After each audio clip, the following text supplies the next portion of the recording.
Lei pensa che sia giusto che le regioni lottino per avere la loro autonomia? Secondo me no, basta che tutti quanti non rubino e che quindi anche con un'amministrazione centralizzata nessuno rubi. Che dura un po' di questi tempi. Infatti non saremmo col 135% del debito pubblico rispetto al PIL.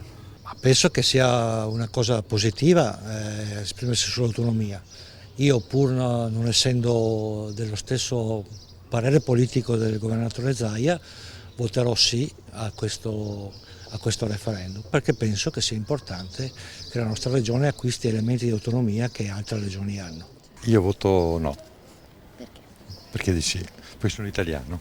L'autonomia del Veneto? Se la fanno come in Trentino per me va bene. Penso che sia sbagliata, perché siamo già fin troppo frammentati e frammentare ancora di più non va bene. D'accordo. Altro sarà un po' difficile comunque, tenteremo.